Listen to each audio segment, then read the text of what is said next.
Am I in the wrong for not letting my friends use my backyard for their wedding after they told me no plus one? Because of my crazy ex. I'm in my late 20s, and last summer, I bought my grandparents' old house. Growing up, this place was the spot for me and my friends, big chunk of land, a lake out back, even a gazebo where we'd all hang out. My friend Dave especially loved it. We've known each other since we were 3, practically like brothers. The house came with a lot of memories, and I was supposed to buy it with my ex-girlfriend, Leslie. We'd been together 4 years, but when we started the loan process, I found out she'd been hiding a ton of debt, credit cards, personal loans, the works. I'm talking $50,000 in credit card debt alone, plus $30,000 in student loans and $20,000 on her car. She lied about it the whole time, acting like it was no big deal when I asked. That was 6 months ago. I broke it off right then and there, bought the place solo, and moved in. Dave's engaged to Kim. They're getting married in April, and Kim's Leslie's cousin, which ties us all together. Back when I was closing on the house, they asked if they could have their wedding at my gazebo.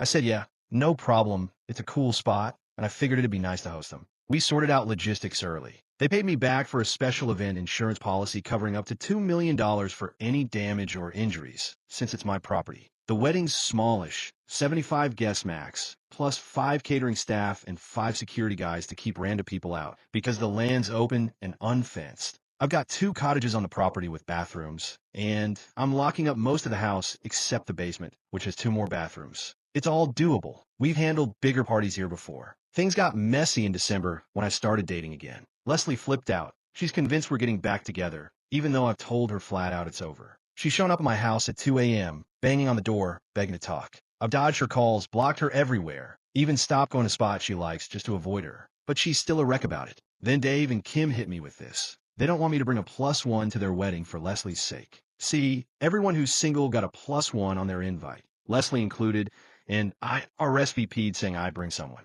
That's when they freaked out, saying Leslie lost it over me bringing a date, and they're worried she'll cause a scene. I told them that's insane. It's my house, my land, and I can't bring someone because my ex might flip. If they're that worried about her, they could find somewhere else to get married. They're mad now, saying it's too late to switch venues with April right around the corner, but I'm not budging. Here's the kicker. Leslie's in the wedding party. She's Kim's cousin, so she's a bridesmaid. Dave's the youngest of 5 brothers, so his groomsmen are all family, and I'm just a guest. But I'm not just any guest. I'm hosting this thing for them. When I agreed to let them use the place, I didn't think they'd pull this. Dave and I go way back, summers swimming in that lake, sneaking beers as teens, all of it. Now it feels like he's picking Leslie's feelings over mine, and it stings. I've been dealing with her drama for 6 months. Her showing up, spreading lies to our friends that I cheated or used her money, which I never did. I've kept quiet to not stir the pot, but I'm done bending over for her. I just want one night with someone new, someone who's not tied to all this chaos, and they're acting like that's too much to ask. Am I wrong for telling them to shove it and find a new spot? Update. So, it's a week later, February 17th, and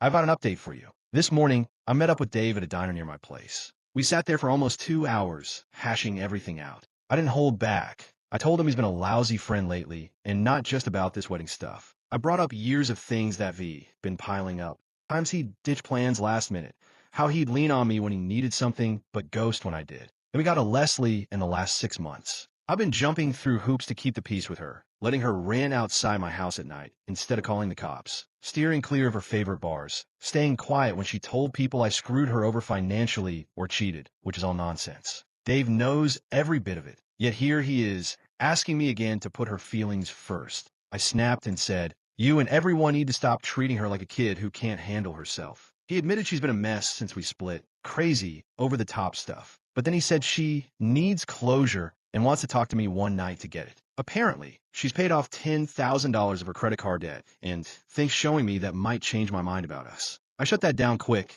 I told him it's not happening, debt or no debt. I asked, so you expect me to chat her up at your wedding? I've got her blocked, and date or not, I'm not saying a word to her. He said, yeah, she'll probably lose it if you don't talk to her there. That's when I flipped the script. I told him if she's that unstable, she's not safe to have on my property. I said I'd still host the wedding, but Leslie's not welcome at my house or on my land. If she can't keep it together without me babysitting her, she's a risk I'm not taking. Dave went off. He yelled, forget you and your crap. I don't need it. I just looked at him and said, fine, then the wedding's off. He stormed out, slamming the door behind him. That's where we're at now, Don. I'm sitting here rethinking our whole friendship. He's known me since we were toddlers, splashing around in that lake. But this makes me wonder if he ever really cared.